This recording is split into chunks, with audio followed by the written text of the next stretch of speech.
Okay, now we're going to start lecture 3 of Unit 5, where we're going to focus on lipid metabolism. So what are the functions of lipid in our body? Well, primarily it is an energy source. So especially for the heart and skeletal muscle, this is where they are mainly using to meet their energy needs. In addition, it is a structural component of the body tissue. So this is going to be our membranes and the phospholipids, so it's making up the cell membranes. It is our energy storage, so this is in the form of our triglycerides or our tags. It's also involved in signal transduction, so it's signaling molecules. It's precursor for our prostaglandins and leukotrienes.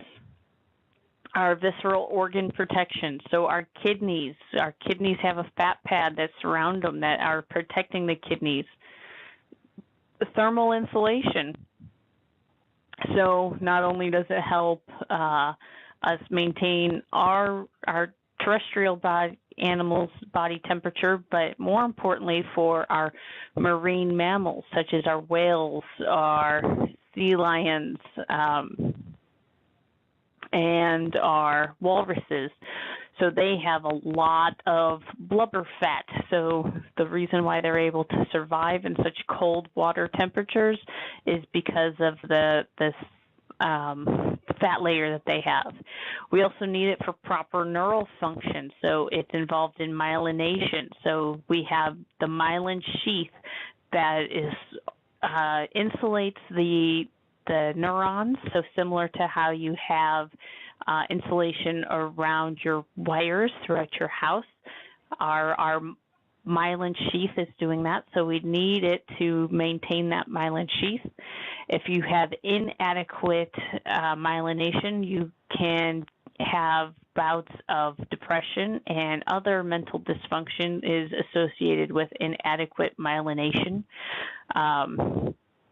It's also body image in humans. So how do we see fat on individuals? For instance, back even a century ago, it was thought to be more desirable to have men and women to have a little more fat on them, because that was an indication of more money, because they were able to eat adequately enough to have a fat layer, where now it has changed to where anybody that has a little bit of fat is now viewed as unhealthy or less desirable, less attractive. So what are things involved in our fatty acid metabolism? Well, first we have the biosynthesis, or the synthesis of our fatty acids. There is oxidation, so our beta oxidation and our ketogenesis. So this is when we're breaking down our fatty acids for energy, what's formed. We have our essential fatty acid synthesis, which would be synthesizing arachidonic, EPA, and DHA, as we already discussed, and how these pathways are intertwined with our carbohydrate metabolism. So here you should notice that our acetyl-CoA is prominent in both our carbohydrate and our beta oxidation pathways. So when we are making lipids, it is our de novo synthesis, and de novo actually is Latin, meaning anew, fresh, from the beginning. So when we are synthesizing lipids de novo, in our non-ruminants, we are utilizing glucose. Glucose is the primary thing that we're using. Now, if you remember, our ruminants are gluconeogenic, so they're constantly making glucose from volatile fatty acids and amino acids. So therefore, they utilize acetate and butyrate to synthesize lipids. And then when we're synthesizing our complex lipids, including our triglycerides and phospholipids, so they are synthesized from components of dietary complex lipids. And these are synthesized in the enterocyte and the liver and the adipose and other body tissues. First, we're going to discuss fatty acid synthesis. So the amount of fat that you are synthesizing depends on the concentration of your diet or how your diet is broken down. Obviously, if you have a lot of fat in your diet, you do not need to synthesize any fat. You have adequate fatty acids. In addition, if you have a high carbohydrate, low fat diet, you're going to have greater synthesis. So our high carbohydrate, we're going to have excess glucose. We're going to overrun our stores of glycogen in both the liver and the muscle. So therefore, we need to store it more long-term to fat. And it involves the addition of 2 carbons. So we add 2 carbons at a time, so we form acetyl-CoA, and this utilizes different enzymes from beta oxidation, and this occurs in the cytosol, so outside of the mitochondria. That's where our fatty acid synthesis is occurring. So as we've discussed previously, fatty acid synthesis can occur in various sites depending on the animal. So, for instance, in pigs, ruminants, rats, mice, rabbits, guinea pig, dog, and cat, this is all occurring in the adipose. And we know specifically in our ruminants and in our cat, this is only in the adipose tissue because they are constantly in a gluconeogenic state. They need to preserve their liver to be making glucose for them. So that is why they utilize adipose. Where humans, birds, rats, mice, rabbit, they all utilize the liver. So consequently, we have a higher incidence of fatty liver disease, where we have a buildup of fatty liver, and specifically in birds, if you've ever had foie gras, which is fatty liver in ducks, where the ducks or geese are force-fed high carbohydrate diets, so then they develop fatty liver disease, and then they are harvested and their liver is sold, and it's a very expensive delicacy that many high-end restaurants provide. So it's tastes a little more buttery, and many people like foie gras. So because birds are synthesizing their fat from their liver, that's where they get fatty liver disease, and hence the foie gras.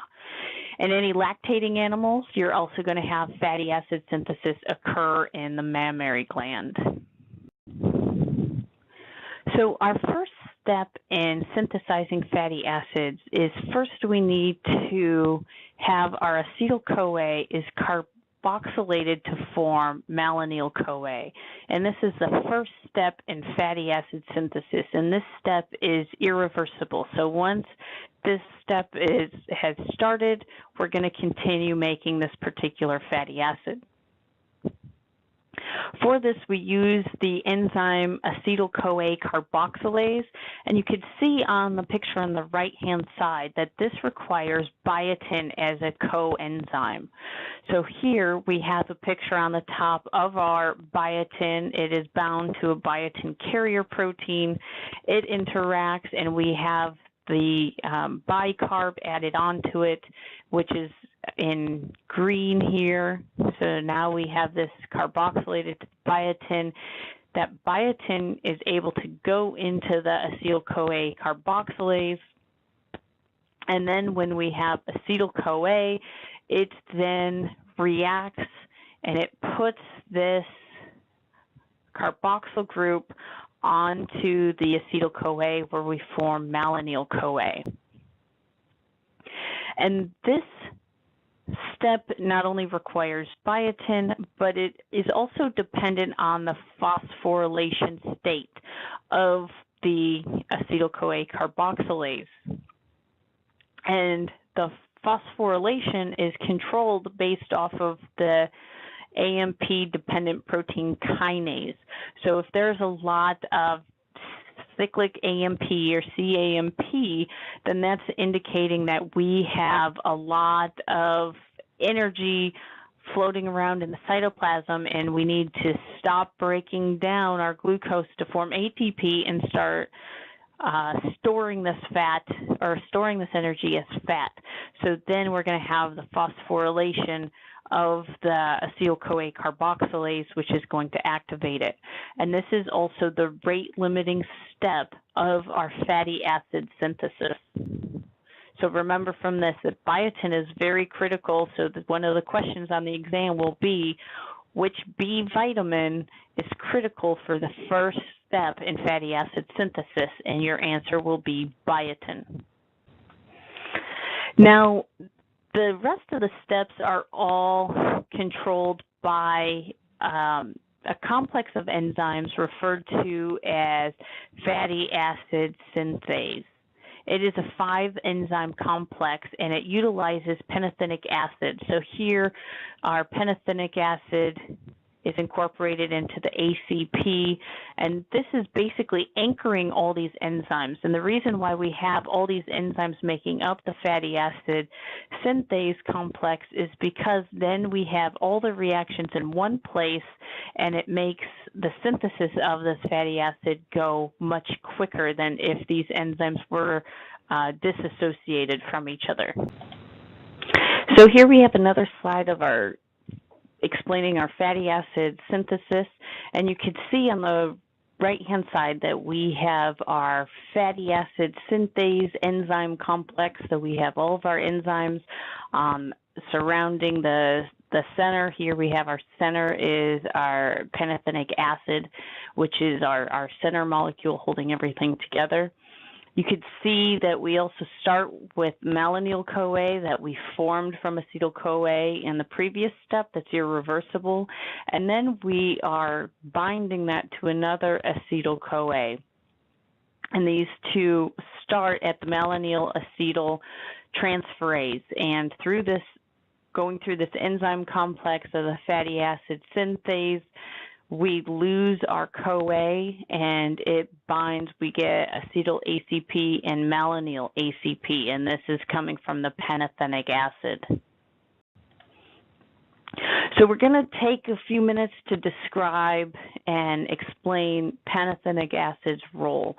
So pantothenic acid, it is making up the acyl carrier protein, or ACP. Here we have the structure of the ACP, and it is associated with the fatty acid synthase complex, and it's synthesized from CoA, and this helps regulate the CoA levels in the cell. We've talked about CoA or coenzyme A all throughout this class so far. So I'm going to take a little time out from the fatty acid synthesis to discuss CoA, as it is important for the acyl carrier protein that we need for fatty acid synthesis, and it's involved just in general with various aspects of fat metabolism and carbohydrate metabolism. So coenzyme A is made up of pantothenic acid. So know that. Here is what CoA looks like. So you can now understand why, when we are discussing CoA and having all those molecules, and we just say it's just CoA at the bottom, because this CoA is a very complex structure. It's not simple at all. It's a very big molecule. And here we can see in the middle of it, this pantothenate unit is what is the component of our pantothenic acid. So this is a coenzyme. All our tissues have the ability to synthesize CoA, and it's synthesized within the cytosol of the cell. And in order to synthesize it, you need pantothenic kinase, and that's critical to enzyme. It's a critical enzyme to synthesize CoA, and the vitamin is pantothenic acid is metabolically recycled. So the amount of CoA synthesis is not affected at all by the concentration of pantothenic acid in your blood or your extracellular fluid. So that indicates that any time that we need to degrade a CoA for whatever reason, we're able to take that pantothenate unit off of it and recycle that. So this is a good summary of our fatty acid synthesis. So here you could see our acetyl-CoA is converted to malonyl-CoA, and this, remember, is our irreversible rate-limiting step of fatty acid synthesis. And then we have our malonyl-CoA is converted to malonyl ACP, so that P is part of the pantothenic acid, the acyl carrier protein. And then our malonyl ACP and our acetyl ACP then come together and we form our acetyl-acetyl ACP. So there are actually 4 steps throughout this process of adding on 2 carbons. So throughout this process, we're adding 2 carbons at a time. So our first step is our condensation. And then our next step is our reduction here. So we have our NADPH is reduced to NADP, and that is symbol. Remember, our NADPH is used for anabolic reactions, so this is synthesizing fatty acids is anabolic.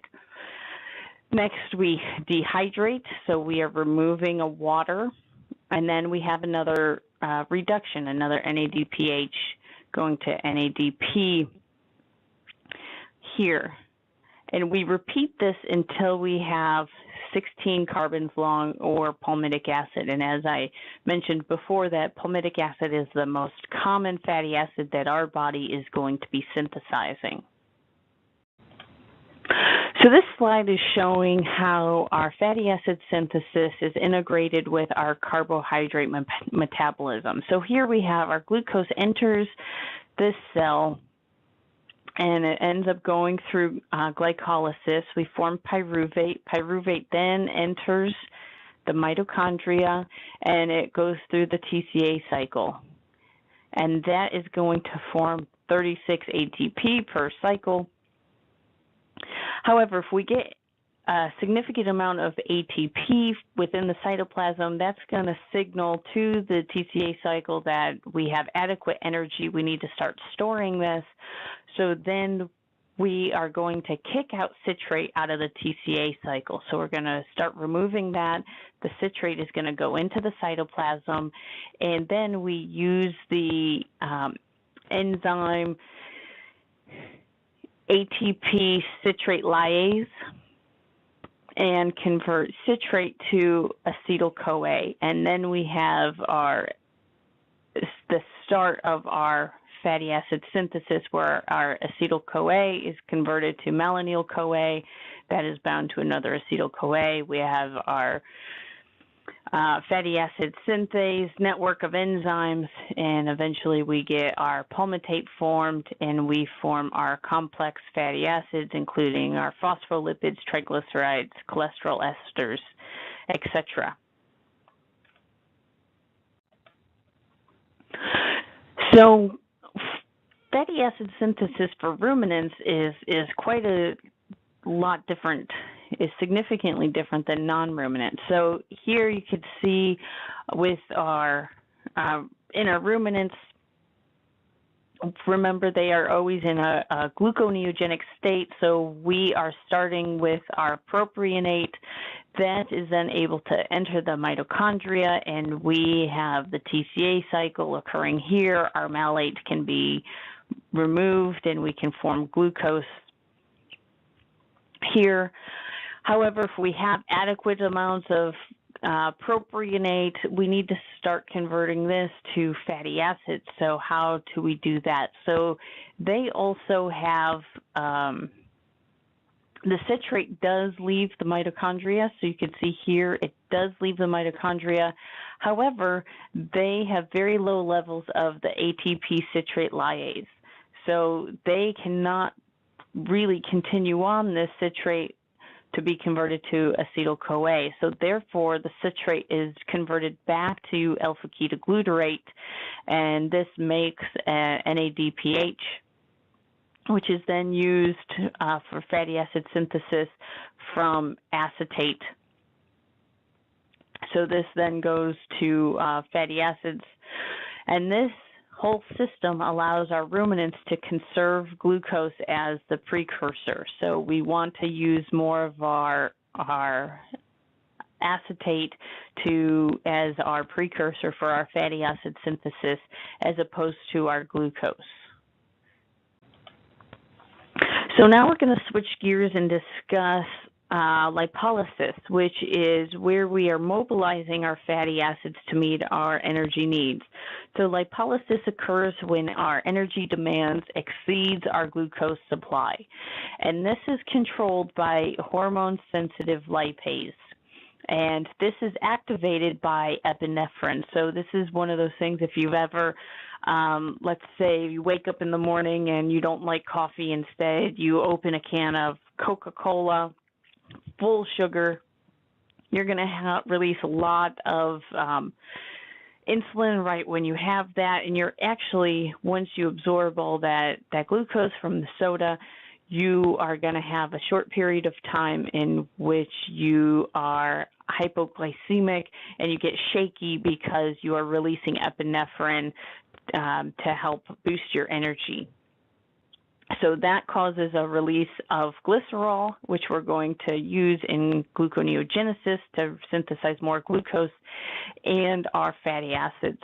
And there is, as usual, a cascade of actions that this hormone does. So first, we have the epinephrine is activates by its receptor. We have second messengers that occur, protein kinase activation here, and then our protein kinase is going to activate our hormone-sensitive lipase. So our hormone-sensitive lipase over here is inactive. When we have our protein kinase, it's going to activate our hormone-sensitive lipase, and here we're going to have a breakdown of our triglycerides to our glycerol and our 3 fatty acids. So our hydrolysis of our triglycerides is actually a 3-step process. So first we need to start off with our triglycerides. So we have our big lipid droplet here, and we need to break down, first we're going to get the release of 1 free fatty acid, or NEFA, so we're going to have a diacylglyceride. So here we have our triglyceride, here is broken down, and we're going to get a fatty acid in a diacylglyceride. And this is actually does not use very significant amounts of hormone-sensitive lipase. The enzyme that is controlling it is desnutrin, or ATGL. And then our next step is where, once we have our diacylglyceride, we're going to have our hormone-sensitive lipase be breaking off the second non-esterified fatty acid. And this step here, where our hormone-sensitive lipase is working, is the rate-limiting step. And this is where hormone-sensitive lipase was first discovered and really has a significant effect on the lipolysis or breakdown of the triglyceride.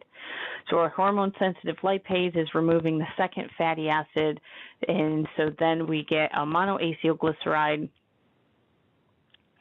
and then we utilize monoglycerol lipase, and we're going to get our third fatty acid and our glycerol.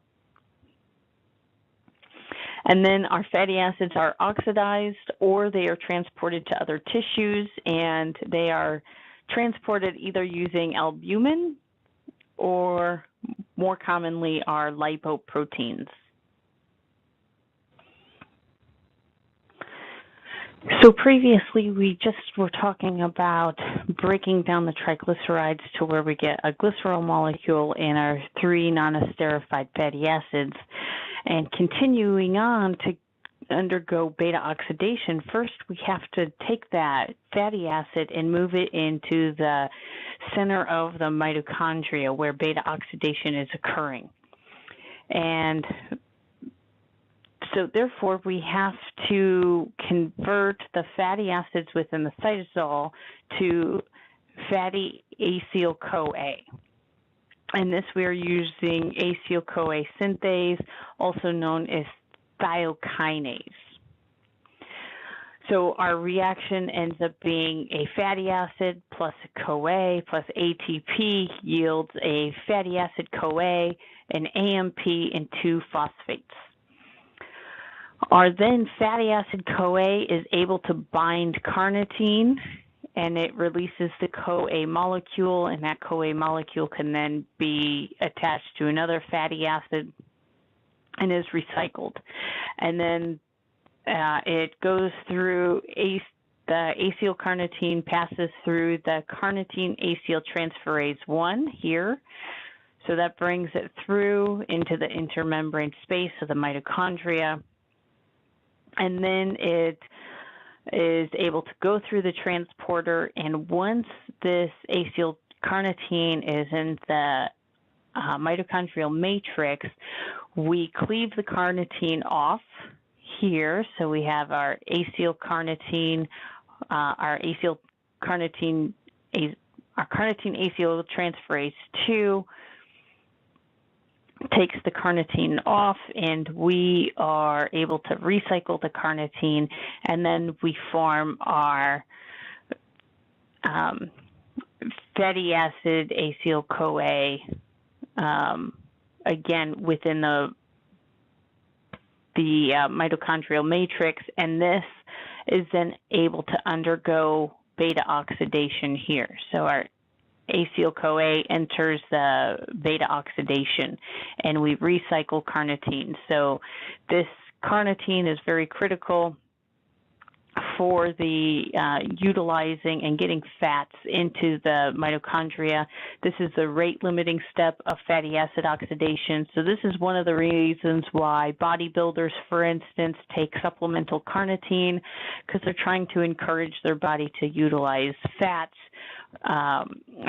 for energy as opposed to utilizing glucose.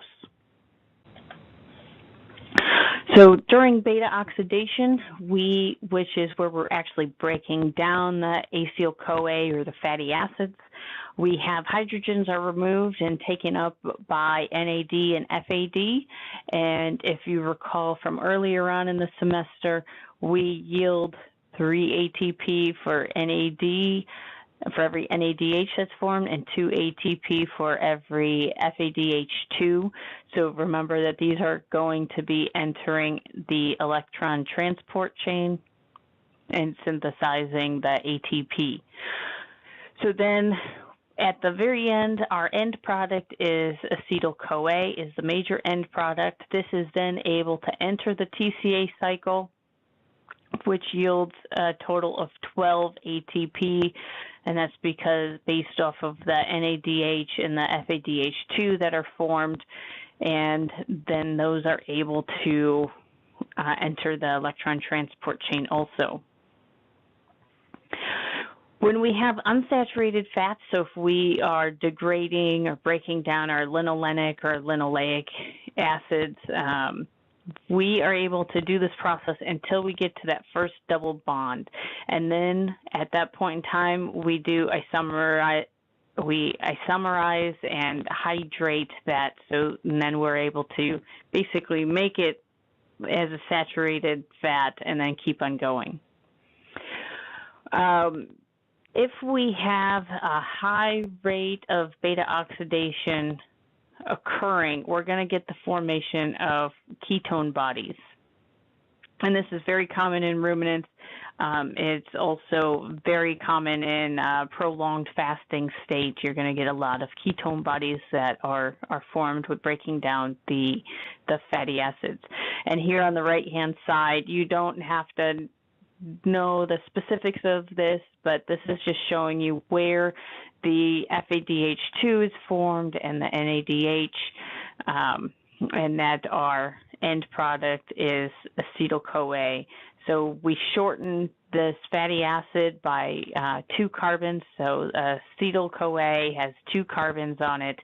So our fatty acid keeps on being reduced by 2 carbons at a time.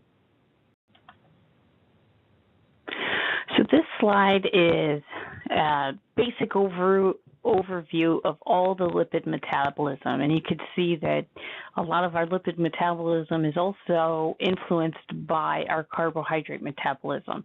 So here we start everything with the intestine, and you can see our dietary fat we're going to have, it's going to be packaged in our chylomicrons, and we're going to take that, and that can go to the adipose tissue, and it can be stored as triglycerides within the adipose. So we will leave that right there. And then we also have our dietary fat by our chylomicrons can be taken to the liver. Our dietary glucose is also going to be taken to the liver, and here we have our glycerol. The G'(OL) is glycerol, and we have our fatty acids. You can see here our fatty acids are going to be in the liver broken down to our ketones, so that's if we have a significant amount of beta oxidation that is occurring. And here you can see which tissues, if you follow our ketones around, and we have the heart, muscle, and brain are able to utilize the ketone bodies for energy. And remember that our brain is only able to use ketone bodies as under severe starvation situation. So it's not like during your fasting state at night while you're sleeping that your brain is using ketone bodies. Your brain is still requiring glucose at that point in time. So this is greater than 3 or 4 days without anything to eat. And then we have our cholesterol and our fats are taken to other tissues, and this is originally by the VLDL, if you remember, and then those become LDL. Our other tissues will bring the cholesterol, etc., back via HDL. Now, we also have this effect of our diet glucose on our adipose tissue. So if we have a lot of dietary glucose, that glucose is going to be entering the adipose tissue, and we're going to be doing fatty acid synthesis here. And after a certain amount of time, when we have lower glucose levels, we're going to break down those triglycerides, and we're going to get our fatty acids released. Those fatty acids can go back to the liver to be broken down, undergo beta oxidation. They can also go to the kidney. So this is basically an overview. Hopefully it helps clear some things up. So now we're going to talk a little bit about the structural components and breaking those down. So as you recall, our cell membrane is a bilayered membrane. It has 2 sections of complex lipids. We have our phospholipids making up the 2 ends. So our hydrophilic ends are orientated toward the extracellular and the cytoplasmic matrix, and our hydrophobic ends are embedded within the bilayer. And we utilize transporters and receptors are inserted into this membrane, and that's what we are utilizing to get things in and out and have signaling mechanisms throughout the cell. One of these signaling components is the phosphatidylinositol, or PIP cycle.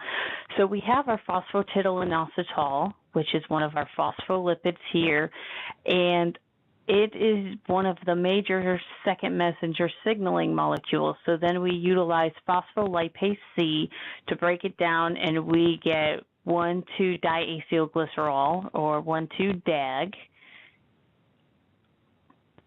And then we also get inositol 1,4,5-triphosphate, also referred to as IP3. And then, so this is a major signaling mechanism, and that then is broken down by inositol 3 kinase, and you get inositol 1, 3, 4, 5 phosphate.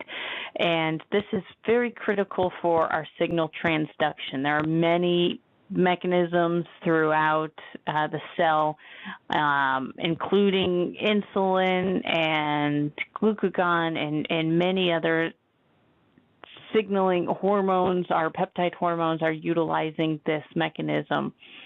So our phosphatidylinositol has a very critical role in this PIP cycle. So we are utilizing the breakdown of this phospholipid, phosphatidylinositol, to signal for the rest of the cell.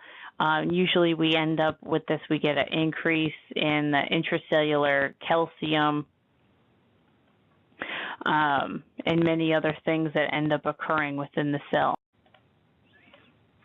Now, typically when we're thinking about lipids, we are thinking of about the storage component, which the majority of our fat is stored in our adipocytes, and this is typically what we think of as our white adipose, not our brown adipose. So our white adipose, we have our nucleus and our cytoplasm are pushed to the periphery. So here we have an adipocyte. We have a very large center vacuole here, and this is all our triglycerides and other fat-soluble compounds. And then we have our cellular nucleus pushed up against the cell membrane, and we have our cytoplasm, which there is not very much room for. And you can see here all these little red dots, these white dots that I'm putting red dots on. Those are our newly imported triglycerides. So when they first are imported, they are very small droplets at the periphery, and then eventually they merge with the large central fat droplet. So here you can see this is H&E staining of some adipose tissue, and you can see all these adipocytes, this big white, so H&E staining is staining for protein. So you can see there's not very much protein within these, and the protein that is there is all on the very edge of the cell. And that you can see all these little black dots, that is your nucleus, and how it's very smashed up next to the cell membrane, and very difficult to see the amount of cytoplasm and the mitochondria and other organelles that are within the adipocytes.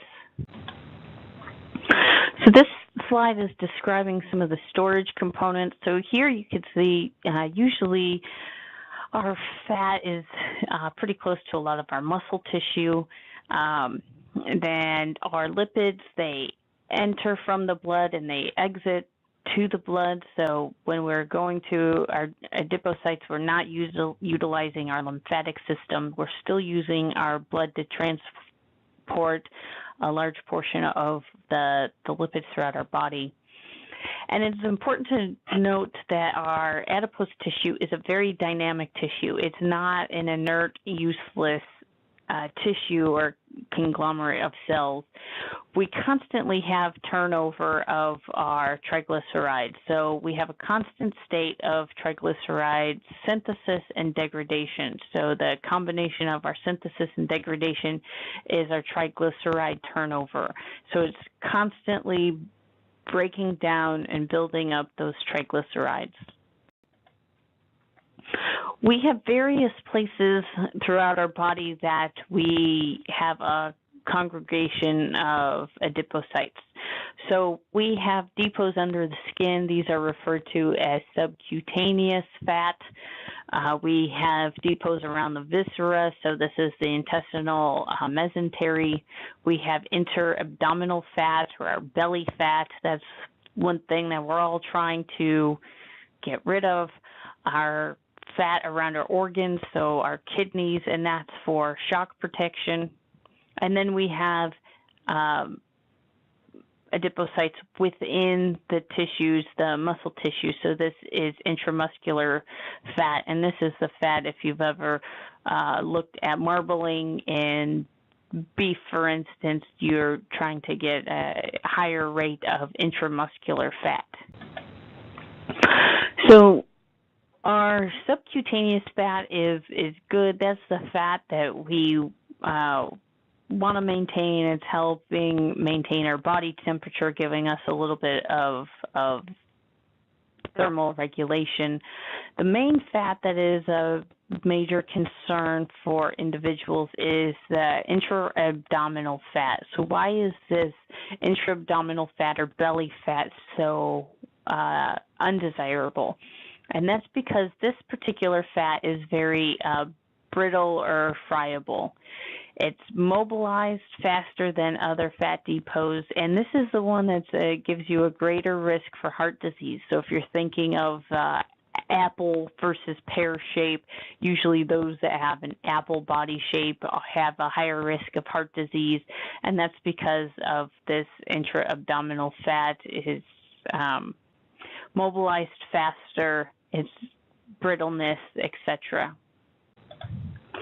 So as I mentioned before, the adipocytes were always thought to be kind of a useless cell. We can go ahead and suck them out with liposuction. All they are is storing fat, and clearly we don't need this much fat to be stored.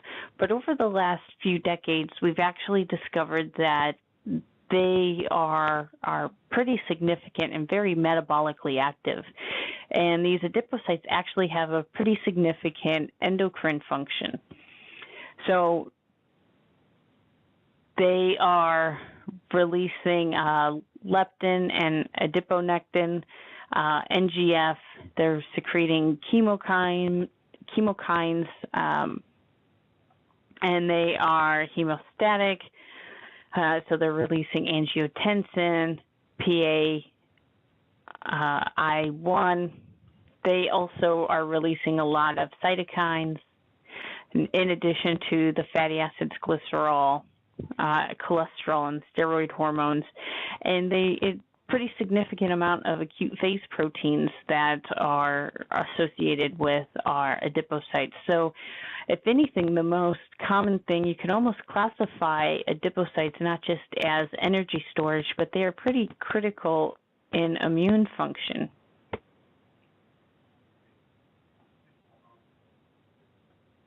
So you can almost classify them as a secondary immune organ. So they produce many hormones and other signaling molecules that affect all other organ systems.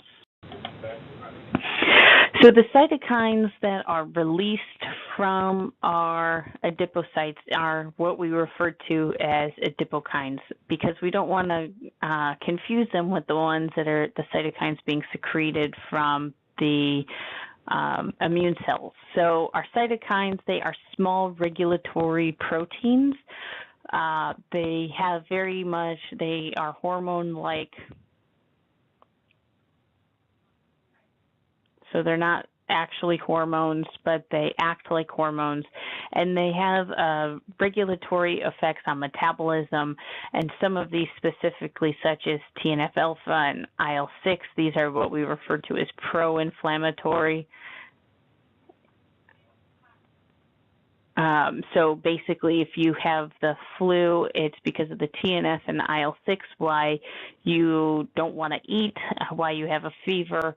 Those are pro-inflammatory. So you can see that those have a very significant effect on metabolism.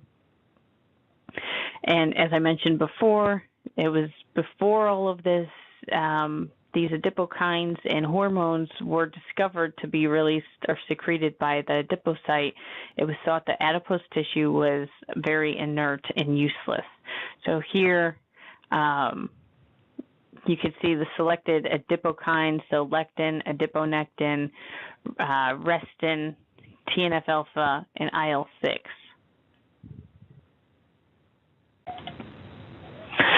So we're going to discuss leptin in a little more detail. because this is the one that is specifically secreted only by adipocytes. And this is really what caused us to change and start looking at other things that adipocytes are actually doing. And in the mid-90s, so this was discovered in the mid-90s, it's a hormone secreted by the adipose tissue. It has a very complex tertiary structure, and it regulates body weight, metabolism, and reproductive function. So back in the 90s when this was first discovered, it was thinking that because that was when we first started having the rise in obesity and morbid obesity rates in Americans. So it was thought this was one of the potential reasons why we were seeing greater amounts of individuals with these incidences of obesity. So basically, if you have adipocytes that are not secreting leptin, you are going to be in a constant state of hunger. So if you have leptin, it's going to decrease your appetite. So basically, this is stating that your adipocytes are saying, we got plenty of energy storage, we don't need to eat anymore, please, for the love of all good things, stop eating. This is hurting us. It tells you to stop eating. It decreases your appetite. And one of the ways is having high blood triglycerides. So if we have a lot of blood triglycerides, we're going to actually decrease our leptin secretion. So that's one of the signals. So that's indicating that our liver, so this is going with specifically humans, so our liver is making a lot of triglycerides. We need to bring those triglycerides to the adipocytes, so that's going to signal to the adipocyte that, hey, for whatever reason, our body is making triglycerides, we need to take this up. Interestingly, obese individuals have high leptin with very little decrease in appetite. So this is abnormal. Now here it becomes, is it the chicken or the egg? Are they ignoring their signaling molecules? Are they ignoring the leptin because of social, mental concerns that they may have? Or is there a inadequate ligand receptor signaling? It's really unknown. So here we have a diagram showing how leptin is controlled in controlling hunger. So here we have our fat reserves. If we have adequate fat, we're going to be producing leptin. Our leptin is then going to increase the amount of uncoupling protein, which is going to increase our mitochondrial membrane permeability, which ends up increasing our metabolism. Increasing our metabolism is going to decrease our fat reserves. In addition to having this outer feedback loop, we also have our leptin is going to suppress our neuropeptide Y, and our neuropeptide Y is typically what is stimulating our appetite. So this is how it is affecting our appetite. It's suppressing neuropeptide Y, which inadvertently decreases our appetite, and PY is usually going to increase our appetite. And then if we decrease our appetite, we're also going to not eat as much, and we're going to decrease our fat reserves. It also stimulates the hypothalamus, releasing more thyroid. Our thyroid hormone is also going to increase our metabolism. So that is how all of this, the leptin works throughout the body. So now we're going to shift focus a little bit and discuss how our body fat and body image are affected in humans and animals. So here's a body scan of two individuals, one that weighs 120 pounds and one that weighs 250 pounds. So you can see the white part on these body images are indicating the fat, also where these red arrows are. So you can see on this individual a lot of subcutaneous fat here, where if you look at the obese individual, the subcutaneous fat is much thicker. And basically, this runs the risk of affecting individual self-esteem in both men and women. And interestingly, historically, body image was, or having more fat was thought to be a desirable thing to occur because that was thought that you have adequate money, you are of a higher class because you can, so you would be at a higher class, you're able to afford to feed yourself to the point where you have some fat. So that was thought as healthier and more attractive. And obviously in the current century that we have brought that in way over to the extent, so especially in the United States, the lack of food is not too much of a threat, and actually many individuals in poverty are actually have a higher incidence of obesity than those in a more affluent socioeconomic class. And there could be some other things related, such as the junk food is more affordable for them than the healthy food. In addition, they are less educated on proper preparation of food, etc. And then you have also various nutrient deficiencies that can also be slowing down their metabolism, resulting in them storing their energy as fat until they reach a point in time in which they have adequate, for instance, B vitamins. So our body image in people is not just affecting us, it is also affecting our pets. And basically, you could see a steady increase in pet obesity rates. It follows right along in parallel to human American obesity rates. So basically, that's resulting in many health issues, and we feel the need to, we love our pets so much that we keep on giving them access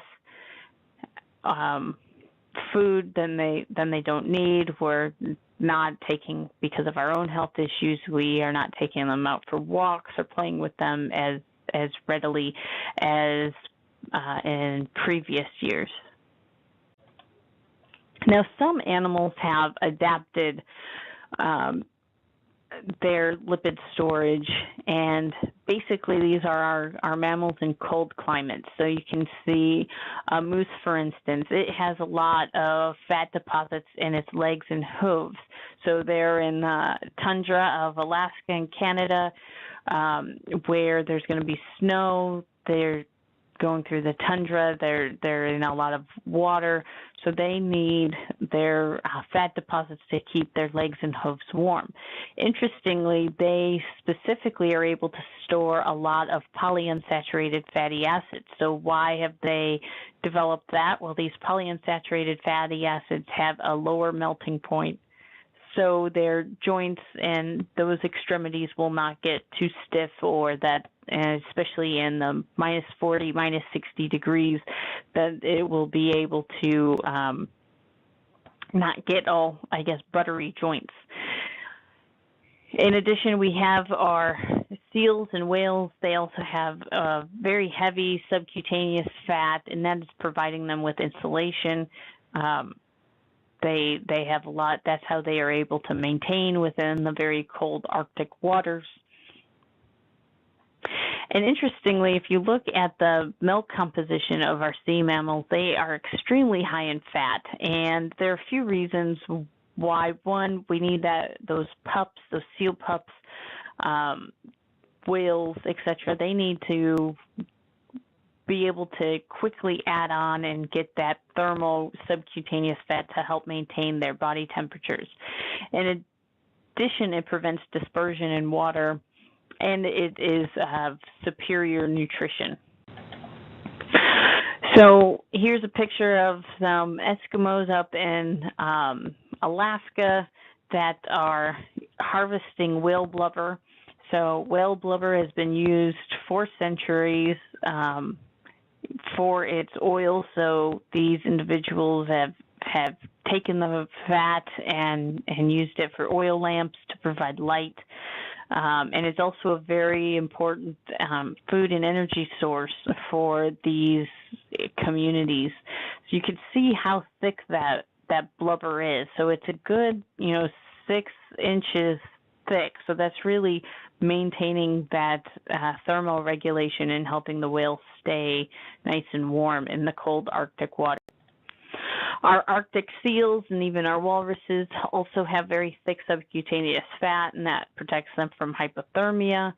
So here you can see these seals. They are actually resting on ice, so they need that thick subcutaneous layer to protect their organs from hypothermia. So sea otters are the anomaly here. So our sea otters do not have thick subcutaneous fat.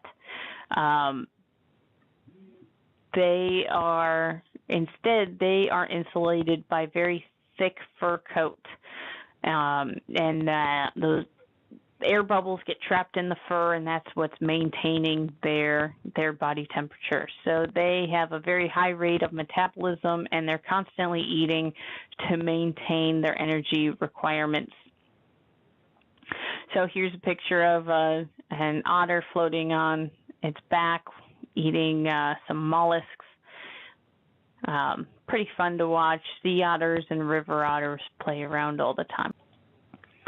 So as I mentioned before, we have differences in milk composition, especially with our sea mammals.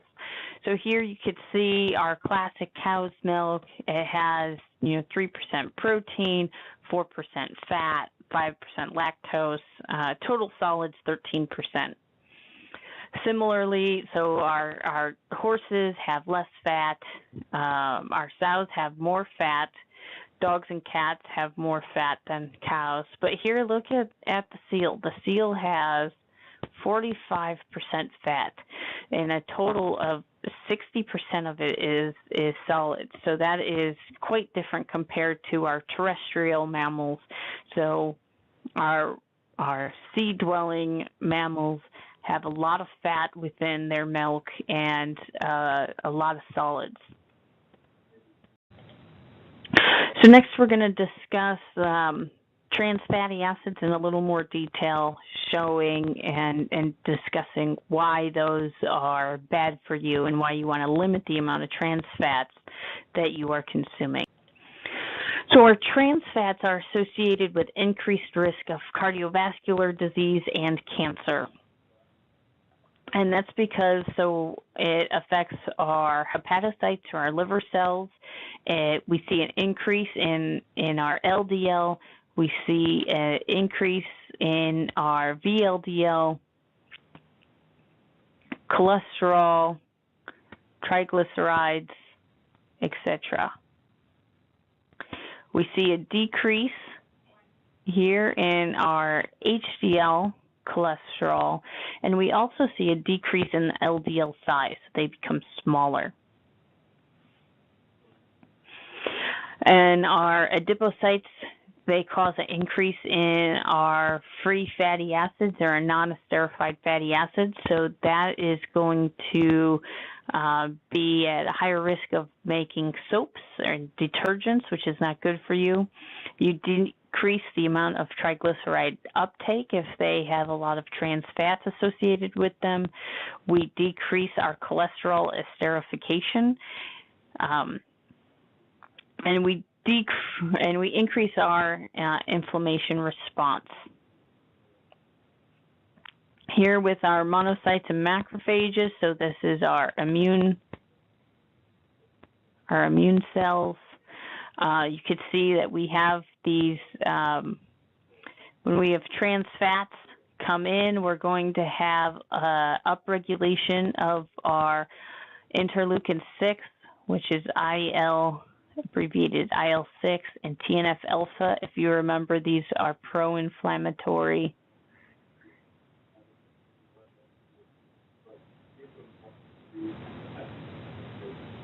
So we're going to end up causing more macrophages and monocytes to be activated and have a higher level of inflammation being signaled. The more inflammation that you have being signaled, the greater the risk of oxidation to occur.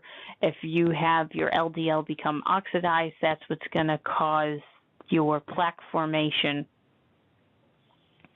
And then we also have an effect on our endothelial cells. So if we have increase in ICAMs and VCAMs and E-selectin. So this is how your your cells are able to, or your immune cells are able to leave the vascular system and go to a point of inflammation. So we're going to have increased rates of that vascular permeability, which is also going to lead to more of an inflammatory state. So basically, trans fats are bad because we increase inflammation. That inflammation is going to cause our reactive oxygen species to be formed. That's how our immune cells are killing various organisms that are infecting us. We're trying to compromise their cell wall or cell membrane or viral envelope.